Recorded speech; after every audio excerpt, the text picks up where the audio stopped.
Donner le téléphone dès le bas âge, c'est vraiment une mauvaise chose. Si on pouvait éduquer l'enfant d'une autre façon en dehors du téléphone, c'était la meilleure façon. La manière dont on les a appris à utiliser le téléphone, c'est juste leur montrer que c'est un truc complémentaire et c'est pas obligatoire. Cela répond au fameux adage, un couteau à double tranchant. Pendant qu'il aide, il nous détruit.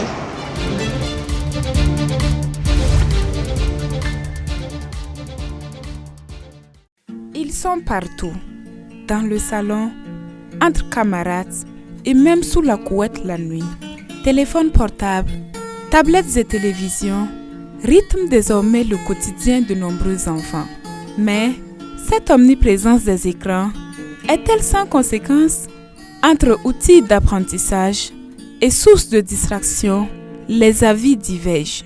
Pour en savoir davantage, nous sommes allés à la rencontre de quelques citoyens dans les rues de Ouagadougou.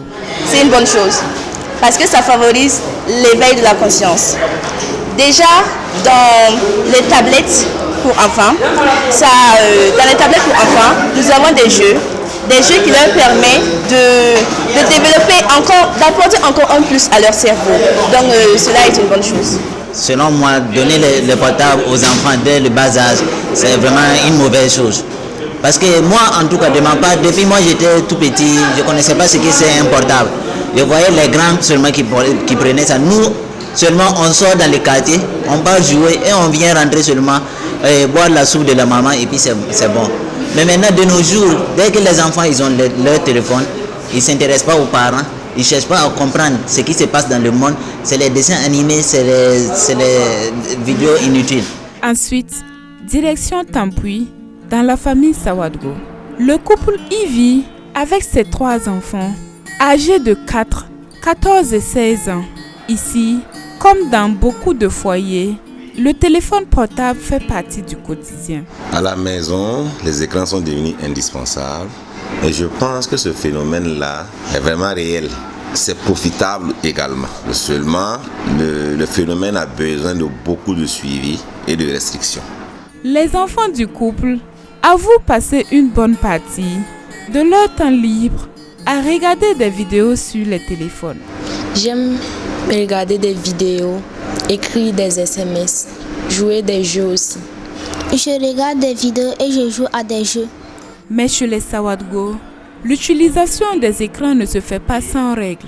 Les parents ont mis en place un cadre clair pour éviter les abus et préserver l'équilibre familial.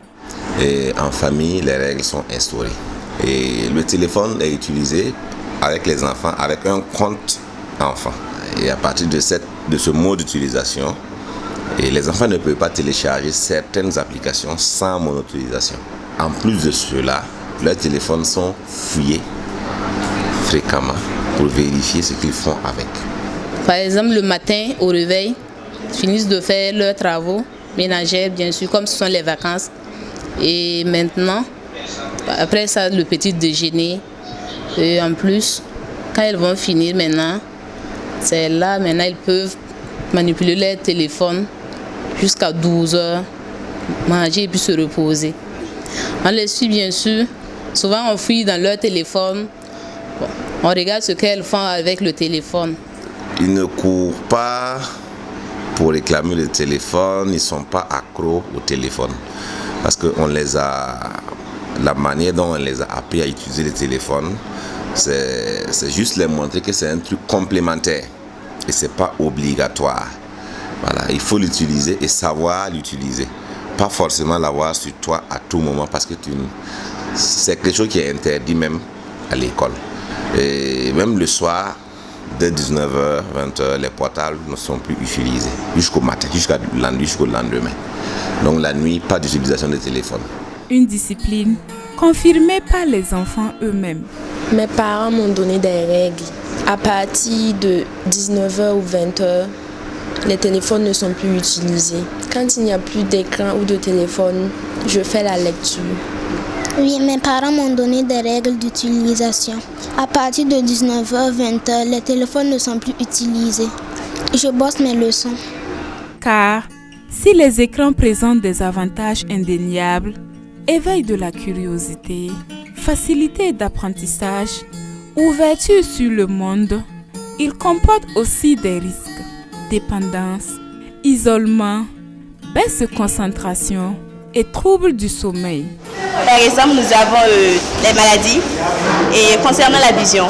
Déjà passer longtemps sur l'écran, ça peut créer des problèmes sur la vision, ça peut troubler leur vision, alors ça a également une conséquence. Et il y a également une autre conséquence, cela, je dirais, est le bafouement des mœurs.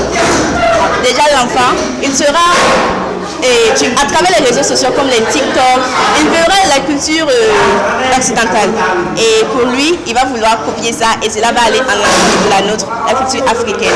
Et cela, bon, je peux dire que ça contribue à son développement. Ils ne cherchent pas à apprendre. Ils sont là seulement à regarder seulement. Et les parents aussi, ils les regardent comme ça. Bon, selon moi en tout cas, donner le téléphone dès le bas âge, c'est vraiment une mauvaise chose. Si on pouvait éduquer l'enfant d'une autre façon, à part en dehors du téléphone, c'était la meilleure façon. Mais alors, à quel âge est-il approprié de permettre à un enfant d'utiliser un téléphone portable?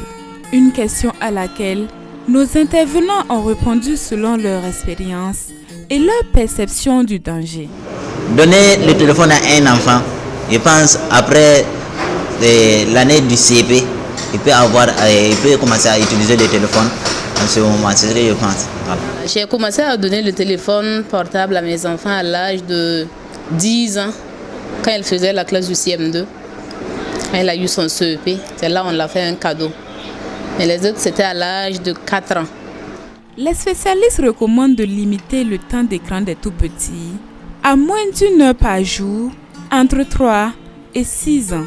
Instaurer des règles claires, montrer l'exemple et proposer des alternatives, telles sont les clés d'un bon équilibre. L'enjeu n'est donc pas d'interdire les écrans, mais d'apprendre à nos enfants à les utiliser intelligemment sans en devenir dépendants.